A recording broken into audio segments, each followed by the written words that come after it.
আসসালামু আলাইকুম সুপ্রিয় দর্শকবৃন্দ। আজ চলে এসেছি আপনাদের মাঝে একটি আপডেট ভিডিও নিয়ে।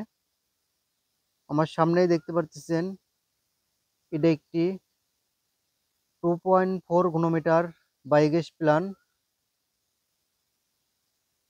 এই 2.4 ঘনমিটার প্ল্যান্টের থেকে চুলা ব্যবহার করতে পারবেন। ডাবল চালালে একটা, সিঙ্গেল চালালে দুইটা। তো আমরা দেখতে পাচ্ছি অনেক সুন্দর করে কাজ করা হচ্ছে। এটাই আমাদের মেন গ্যাস ডোম। এটা অনেক মজবুত করে করতে হবে।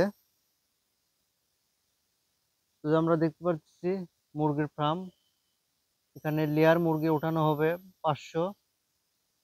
আর যে পাইপটা দেখতে পাচ্ছি এই পাইপের মাধ্যম দিয়েই মুরগির লিটারগুলো আসবে। তো আমরা দেখতে পাচ্ছি ইনলেট পাইপ, এটা আমাদের এখানে একটা মেন হোল করতে হবে। এই মেন হোলের মাধ্যম দিয়েই এই প্ল্যান্টে মুরগির লিটারগুলো আসবে। আসার পরে পচবে, পচার পরে অটোমেটিক গ্যাস তৈরি হয়ে যাবে। তো এই পাশে দেখতে পাচ্ছি আমরা মেন হোল, ওটার মাধ্যম দিয়েই যেগুলো নষ্ট হয়ে যাবে ওইগুলো অটোমেটিক বের হয়ে চলে যাবে। ওই পাশে আমরা দেখতে পাচ্ছি একটি হাইড্রোলিক চেম্বার করতে হবে।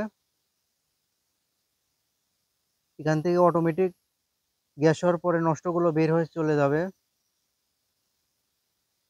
তো আমরা বাংলাদেশের প্রত্যেকটা জেলাতে বায়োগ্যাস প্ল্যান্ট স্থাপন করে থাকি। স্ক্রিনে দেওয়া নম্বরে অবশ্যই যোগাযোগ করবেন। আর এখনো যারা বায়োগ্যাস প্রকল্প চ্যানেলে নতুন আছেন, আপডেট ভিডিও পেতে একটি করে লাইক দিয়ে চ্যানেলটি অবশ্যই সাবস্ক্রাইব করে রাখবেন। সবাই ভালো থাকবেন, সুস্থ থাকবেন। আসসালামু আলাইকুম।